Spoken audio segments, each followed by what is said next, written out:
My name is Lee Yaffa. No applause, please. I'm famous enough around here. I am responsible for reviewing, editing, assembling, and seeing that Bill's manuscript got published. And I want to thank the Beverly Historic Society, Suganian, for stepping forward to publish the book. When I first came to Beverly in 1994, I had no idea what terrible financial shape the city of Beverly was in. I thought, the realtor drove us around. I thought, wow, Beverly's really on the move up. I thought it was terrific. Now, to put that in perspective, we were coming from Lynn, which had its own problems. So Beverly was looking good. And gradually, I got to know Bill, and we realized, hey, the city does have some problems. I think it took Bill about 5 or 6 years, handwritten notes, scribbles, whatever, and he was able to assemble it, and a lot of credit goes to Louise Scanlon for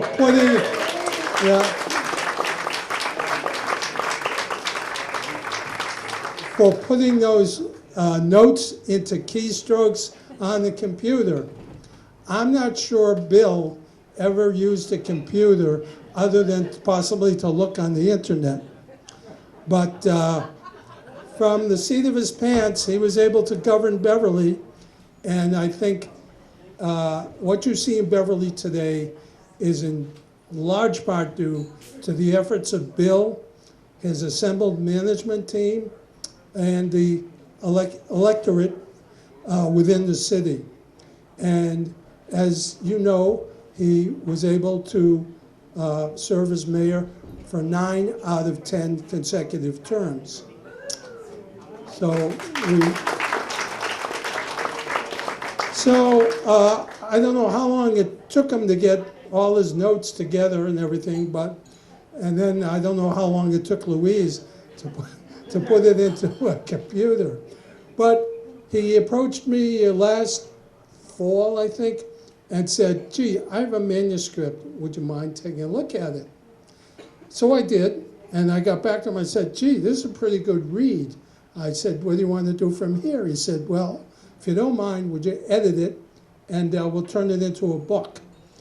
And about a year later, here we are. And I can tell you as editor, working through the script, what you read in the book are all from Bill's words. I did not put anything in Bill's mouth. I may have taken a few things out of his mouth, but I didn't put anything in. And I think I'll turn the floor over to His Honor, the Mayor.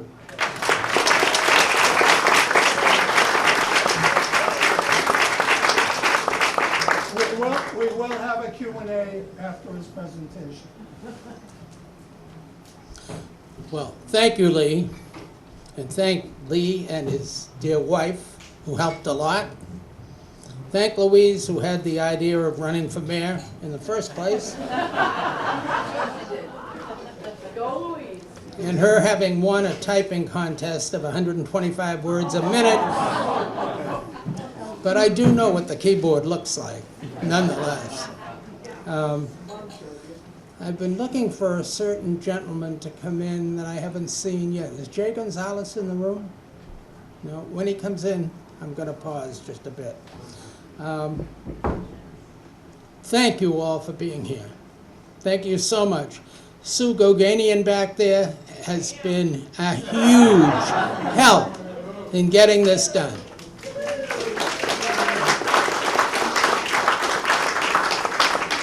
And Beverly Beverly Historical Society, however you want to call it, has been an underfed opportunity for this city. So I hope you will all think hard as it tries to turn the Cabot House into what we really would like to have and what we could really be proud of. They're in the midst of trying to get that improved, but they're going to need help. I think it's a very, very worthy cause.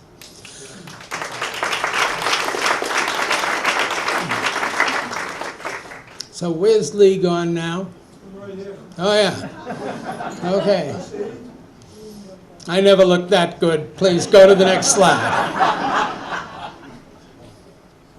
Well, that is the result of the primary the first time around. And Bill Gelwick was, in my mind, the favorite at that point.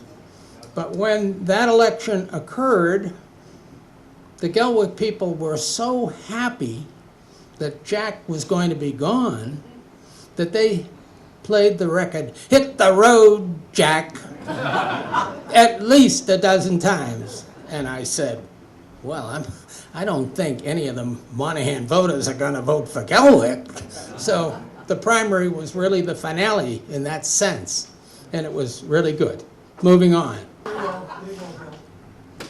Now, beside me in that picture is the best thing that ever happened to me.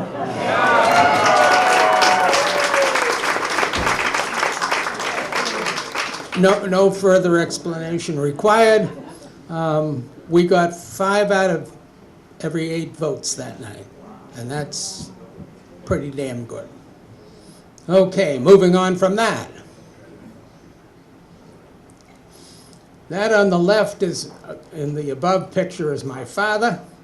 On the right is Salvi Medugno, and in the middle, that's me with the funny grin. Not just hair, but black hair. And down below is the picture of the very first inaugural address by me. So that would have been January 4th, 1994. Thanks, Lee. This is a bit of time later, but it was very clear that Beverly didn't get enough of its revenue from businesses. Peabody got 40% of its tax revenue from business, Danvers got 35%, and Beverly got 21%. And we all know that businesses require less in the way of school funding and pretty much everything else. So one of the objectives was to generate some new growth through businesses. And this is a sketch. I think it's the airport in blue, and the red curving line is Sam Fonzo Drive. And all the Fonzos got out of this was the name of the road. This was a $4 million project. We were able to fund 50% from state grants. Hi, Jerry, we might need another one. And the other 50% mostly from selling the land that would become more valuable that was owned or would be owned by the Fonzos along the road. And so without any money at all, we managed to collect $4 million, build the road, and it's still there today, and there are a fair number of buildings along the road. Thank you, Lee. This picture, anybody remember it live? No? Almost. Jerry, Almost, no? yeah. Almost. That's a 1907, 1908 picture taken from Elliott Street. Those window openings were really, really huge. Later on, Bill Cummings filled 1,700 such window spaces, and the dimensions of them were approximately 15 feet high, 8 feet wide. So he really put a lot of money in at that point. Okay, the next slide of the show. In its heyday, 5,000 people worked at the United Shoe Machinery Corporation. And the company had a lock on the business.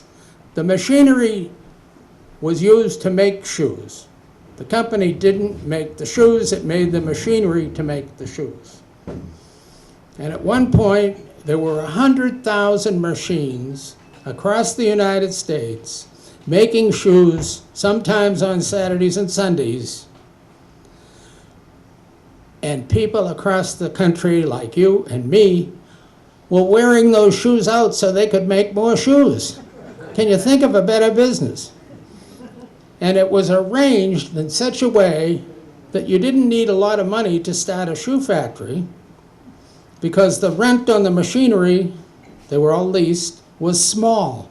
But the unit charge, every time you put a sole on or a heel on, you paid for it, which is not a problem if you've got somebody to sell the shoes to. And so they really, really had a good thing, and contributed to the fact that in the late 1930s, this county, Essex County, had the highest per capita income of any county in the entire United States. And that wasn't because of the rich people in the farms in particular. They helped. But it was because of the thousands of good jobs that people had. Now, the shoe machinery business worked just great up through World War II. But then things started to change. For one thing, the federal government, the United States federal government, sued United Shoe Machinery as being a monopoly and won the case. But beyond that, the industry reached maturity. Most of the good R&D had been done. Beyond that, people started wearing sneakers. When I was a boy, you carried your sneakers to school, put them on for an hour, took them off, put your shoes back on. And then, with all the patents expiring, competition was able to come in and really do a number on this. By the way, the business there, the factory there is a quarter-mile long, just a quarter-mile long, yes, and over 5,000 people were working in it when things were going well. This is what it looks like. Jerry, you could probably recognize this photo. Jerry Swing. I took it. You took it? I rest my case. It had been abandoned in 1986, while we had a very good year worldwide with shoe machinery. The company, Emhart, which had taken over USM, or United Shoe Machinery, sold the business, laid everybody off, including me, and soon operated with Beverly just closed, and this was an empty dump. Now, the people who bought the business from England got their money from venture capitalists, sometimes known as vulture capitalists. And we had been masters at squeezing down and being efficient and cost effective. And they started to cut more and more. Well, pretty soon they weren't cutting fat, they were cutting bones and muscle. And in 5 years, the entire business was gone from the face of the earth. And it's all in the book. Okay, moving on.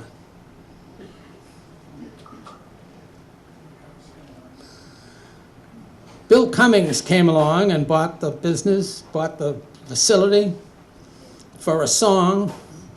He paid $500,000 for the facility and $1 million to do some environmental cleanup, which was really not a lot, but for that he got more than 1,500,000 square feet of space. And so that comes down to less than $1 a square foot. You all know what it costs to build anything. Bill Cummings was pretty happy with me the day he sent me that. Over on the right are his writing, and on the left, the same. His coming to Beverly did us a lot of good. This picture shows from above, after infills have been made, the sort of light green there on the front. This is all from Elliott Street looking in. You see a connection between the old foundry on the left and a parking garage on one side, and then the main buildings on the other side. You can tell the value of land in a city by how many parking garages you have.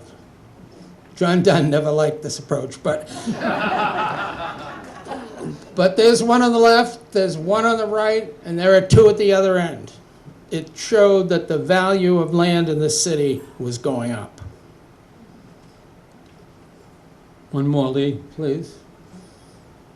This fire, how many remember it, actually? I was told by one man that he was driving on Starrow Drive in Boston and could see the flames. Now, he had no reason to lie. We had firefighters on the roofs of a circle, and it was windy. And my clothes, I watched the fire for a long time that day, I actually had burn marks through my clothes. If it had been windier, who knows what the heck could have happened. But the firefighters on the roofs in a circle around the building did their job. It was a general alarm. And then there were actually, everything inside, the wood all burned, but the bricks kind of stayed in place, and so the building was rehabbed, rebuilt. And this shows after the fire had gone out. This is a big jump forward in terms of time. I think the last slide was 96. This is like, I don't know, 2006. But you probably all recall the need for the high school and the problems that went with it. And the book does try to describe a whole lot of that. We did go forward to try to build the school. And that was, I think, the speech, what's the date on that? January 4th, 06. 06, yeah. Yeah. And sure enough, the council went along with that. The cost of the building went up a little, but one more, Lee. This is a picture of the new high school that we're very proud of. We kept the field house. We kept the hall. I got very involved in the building of that. There were a lot of change orders. It was a good job, though, all the way through. And even today, it looks pretty darn good when you look at it. Thank you.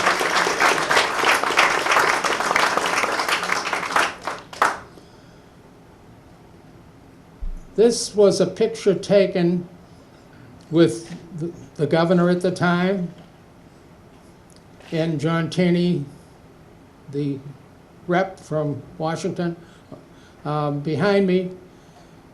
And this is the day on which the governor confirmed the fact that we would get the parking garage that we do have. Has Jay Gonzalez by any chance showed up in the room yet? Not yet. Jay was the Secretary of Administration and Finance, which is the #1 secretariat in the state. And after at least a dozen efforts to get help to build a parking garage in Beverly where people from Ipswich, Essex, and others could come and get on a train, go to Boston, etc., and people from Beverly could park and get a train. Anyway, we finally got that parking garage, which was part of the renaissance, I guess you'd say, of Rantoul Street. And so things went well that day and soon thereafter. Okay. This is during the last campaign, I think. Tim Flaherty and Mike Cahill both ran against me. I think they both thought it was time for me to retire. And I was old, but not as old as I am now. Anyway, so that's enough on that. We put solar panels on the roof of the school. What else have we got there, Lee? Oh, this is winning my final race against Mike Cahill with Louise on my side. And we were into it at that moment. Okay. And this is the swearing in before Judge Mike Lorenzano, who unfortunately passed away. He was a great guy. Great judge. Great judge, a good man. Okay. The Brimble Avenue project was very iffy, back and forth, because certain people didn't want it. But way back when, in '94, we had a similar battle for the site of the Stop and Shop on Elliott Street. And in that battle, every ward in the city voted 2/3 in favor of changing the zoning on that parcel of land from industrial to commercial. And I thought that this project had a lot of similarity. So even though wards 3 and 5 voted against this, it did carry because people in all the other wards voted for it. And if you go up there today, the traffic flows pretty well, the stores are nice, and I think it's a good thing.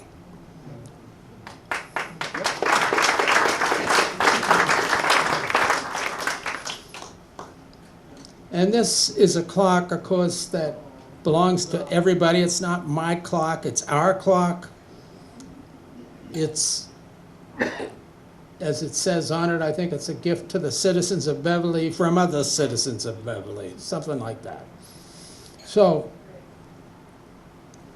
yeah, 9 out of 10. Not bad, I guess. Why did I write this book? Well, one thing was, could I write this book? And could I make it so that it would have some bounce and be worth reading? And I leave it to all of you to figure that out for yourselves. I'm glad it's done. I'm sure my wife is glad it's done. Well That's kind- worth reading, Mayor. Have you Well read it, worth- Rich? Of course. A masterpiece.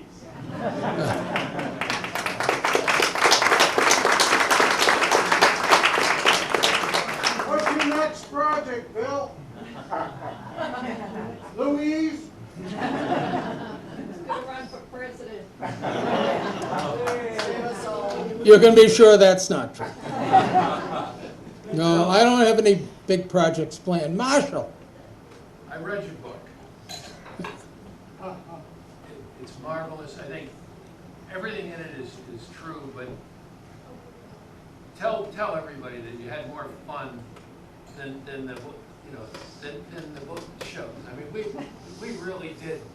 We had fun with this. Should I tell them your story about... This is right here. No,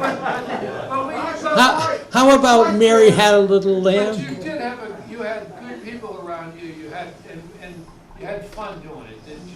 Oh, yeah, we had a lot of fun. A lot of fun. I see Pauline over there smiling. No, work was fun, yeah.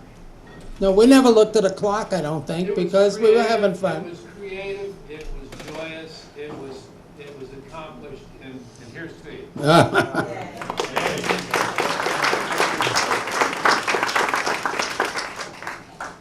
Has anybody got a question they'd like to ask? I like true and false the best, but I borrowed that from Freddie Perry. Yes, young lady. It's not a question, it's a comment.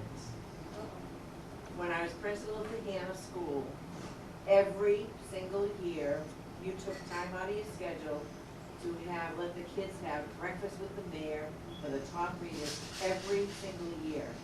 And they remember that because I have students that come to me and says, remember when we ate lunch with the mayor and he told us jokes?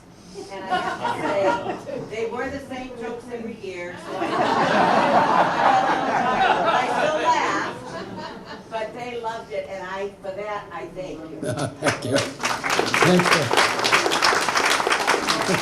Thank you. Thank you. Yes. Would like to mention that all the sales proceeds, the net proceeds from his book are being devoted to Beverly Rotary Club Foundation, Beverly Historic Society, and, We care about homes. yeah. No, not we care about homes. Harbor Light Community Partners. Yes, Joe. I would just like to thank you I'm Joe Broderick, I'm the Chief of Staff at Montserrat College of Art. And Bill Scanlon, a lot of people don't know this, was instrumental in Montserrat coming to downtown Beverly taking up the Hardy building, buying it through a public bid process, or an RFP process with Tina. We spend a lot of time in public hearings and doing all the things you need to do to buy a public hearing. Bill and his team and the city council were very supportive of us, and without Bill, Montserrat would not be downtown, and the downtown would have a different flavor. And Montserrat is now a $28.5 million impact to the city.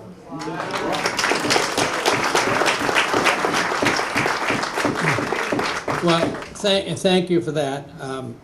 I'd like to say that in the book, there are two people that we paid special tribute to. One of them, Steve Dodge, who became a terrific benefactor to Montserrat, and the other, Dick Wiley, who helped the city in dozens of ways. So, Mr. Temkin. Bill, so when you first got elected, we had some crazy deficit in the city, as I understand it.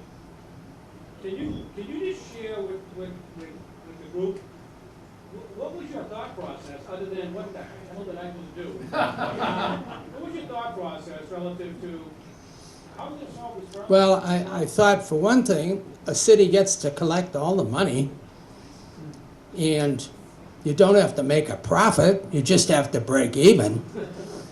So already, that's looking pretty good. And then you found out that you had a lot of people in positions where they really didn't know how to do what they were supposed to do, so you paid them a salary and you hired an outsider to do the job. Well, that just doesn't work very long. Then you find out that you've been discouraging business from coming to the town, to the city, and you start trying to encourage them. And the young lady over here found a couple of people on the payroll who were dead. We were paying their health insurance, but they were dead. Things like that. I mean, so one thing led to another. Yes, I see a hand in the back. Now waving to Gary Barrett. I got a question for you, Bill. Yes, Jerry. How do you get elected mayor of a city where you've laid off half the electorate? Yeah, that, well, I guess probably a bit of an exaggeration, but that's definitely the case. When I came here in '74, the shoe machinery business was in a whole lot of trouble, and we called it the lifeboat theory. Either we cut it back and save some of the jobs, or we lose all the jobs. And we were very upfront with it. I mentioned in the book that I'm blunt. You probably don't need me to tell you that. But, we had an intelligent workforce, too. Maybe we're talking about awful things, but they weren't stupid. They could understand. I better be careful where I might go now. So, hi, John. Hello, Bill. How are you? Good. Can I share a story about how much I wanted you to replace Jack Monaghan? Okay. I had you asked me we had a fire truck that would go around Beverly, and it needed a sign that said Scanlon on the side. So I bought a piece of canvas, and I got spray paint, and I spray painted Scanlon for mayor on it. What other fire truck? To this day, if you go in my garage, you'll see it says SCNO on the wall. It's still there. Yeah, well. Anybody? Yes. Oh, Bill Hanning. Hello, Ray. I'd like to say one thing. In fact, Mayor Scanlon, the North Shore, because without him, I wouldn't be here. We would not have it.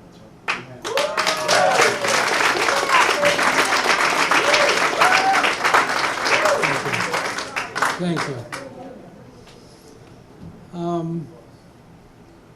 I'll keep trying to answer questions if anybody else has. Roy, yes.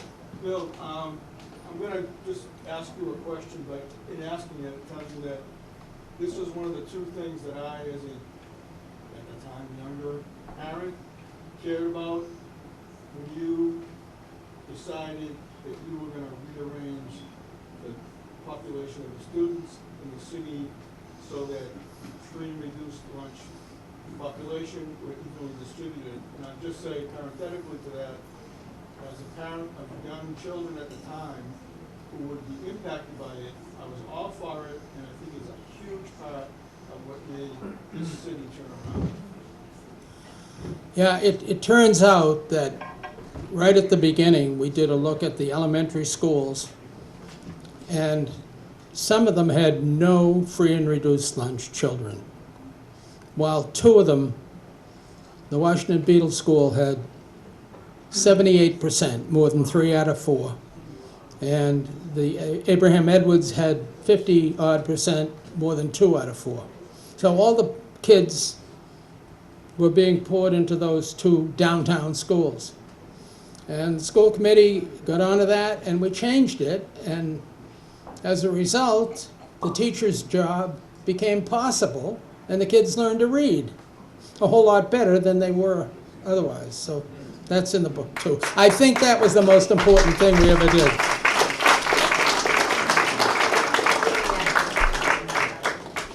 Yes, Dan Murphy. Inquiring minds want to know. Have you ever missed Phil Tungelbarger? Have I ever missed him? No, I haven't missed him. But there were a couple I was even happier to see go. No, I can't tell exactly who's out there, and I've been waiting for Jay Gonzalez to show up. Not yet, Mayor. Not yet? Okay. Do you all know who Jay Gonzalez was?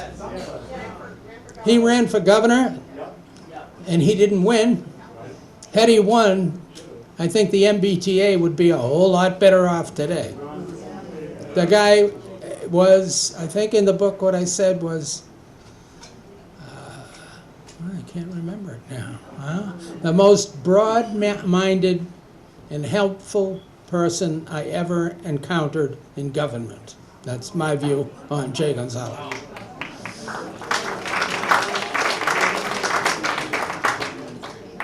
Do I see Gary back there? Hey, how are ya? John Dunn, you got a question? Where'd you hide the money? It's still in coffee cans in your backyard.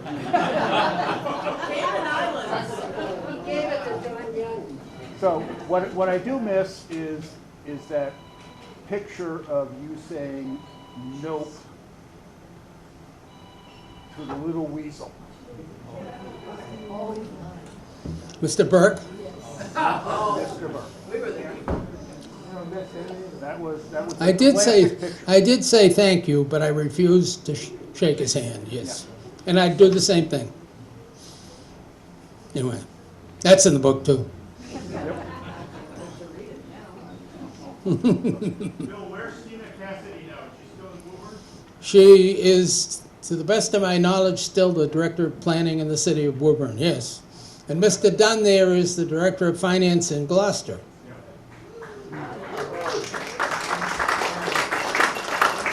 And they both, didn't miss a day's work. They went from one to the other. Anyway, this starts getting pointed. Sure, I'm part of it, but everybody was doing the right things, Nobody can do it by themselves. A lot of people were pulling in the right direction. And when things get really bad, politics disappears. Now, when things start to get good again, politics reappears, but that's life. Bill, you had an uncanny ability to appoint good people. And I include in that the late Michael Lorenzano, who you mentioned briefly earlier, because I had a very minor role in his appointment, but you had a very major role in that. And I thank you for pushing for Mike. And it was only his untimely death that he'd still be on the bench today. But I can say this, as a judge of the district court, he was an excellent colleague, and even more so, he was a lot of fun. and, you know, could crack a joke. And, but you have an uncanny ability to recommend good people, and for that, the city has benefited from that, and the judiciary did too. Thank you. Mike was a great guy.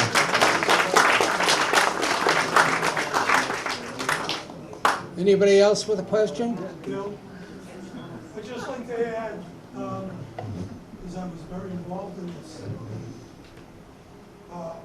without Bill's guidance, there was a proposed development of the code of some substance. It didn't go through, but Bill was able to negotiate with the property owners to what you now have as the expanded green area that greatly enlarged Sally Milligan Park in the code. So all the tree huggers can give their congratulations. Oh, thank you. And don't forget that he is a civil engineer. And that, Wow. and that was solved throughout the city, And if- many flooding problems. When you look in the book and you see the picture of me in an officer's uniform, there's an explanation there.